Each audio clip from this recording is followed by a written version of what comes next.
Outside right now, it is 66 degrees. Looking out from our Rose City sky cam.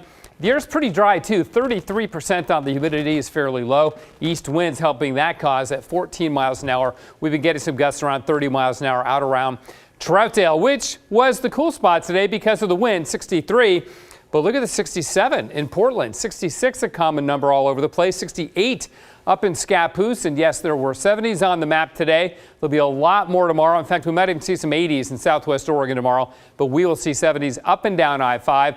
Coast will still mainly be in the 60s. We're going to pick up a sea breeze later in the day. So this is not going to be one of those situations where we have this blasting east wind well offshore that pushes the coast into temperatures that are as warm as the valleys. But still, everybody warming up. Highs in the 50s and 60s over on the east side, and after the chilly temperatures we had this morning, I'm sure that felt really good. Scattered high clouds, that's it. Moving over the northwest right now, and we need to talk about those morning lows because they were low. Portland 33, we had frost all over the place. Tillamook was below freezing, but look at this. Burns dropped to 11. LeGrand was 22. Teens in Bend, teens in Prineville. It was a really cold morning all around the northwest. Up in Washington, we had a 28 at Kelso, 30 in Vancouver, and down to 33 in Seattle, just like Portland. So again, a chilly start, but a really warm finish, right? Okay, now the overall pattern looks good for tomorrow. In fact, if this were to maintain itself, we'd be in a very spring-like situation with temperatures above average for days on end. But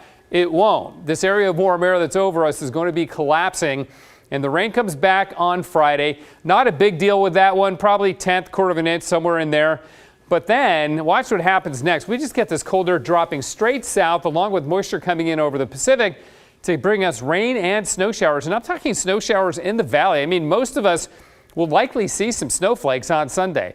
We won't get any accumulations in the valley. That's highly unlikely to happen in April. It's happened, but it's really unlikely. But still, there are going to be some snowflakes in the air, at least down to 500 feet, and the cool, wet weather will hang on into next week. So enjoy today. I hope you enjoyed today and tonight and tomorrow, because after that, it's going to be a really cold spring affair. We're going to make 77 tomorrow, WDOY, meaning the warmest day of the year, and in fact, our warmest day since September 25th of last year. So here's what happens. Keep an eye on the blue up here. That's the cold air. The yellows and the oranges, that's the warm air. And this doesn't just slide east. This just drops straight south. Yet we're still getting flow from over the Pacific to pick up some moisture. So it's going to be cold. And then next week we'll begin to warm up a bit, but it looks like wet weather at least until the middle of April. So that's in a way a good thing. We want to help to build our snowpack and keep the rain going as long as we can as we go into the dry season. Look at this. In the next week, basically another 2 feet of snow on Mount Hood, and I've seen some other guidance suggesting much more than that. So we'll see how much we end up with. 66 in Portland right now, the freezing level 6,700 feet this morning, but it is on the way up. Not as cold tonight.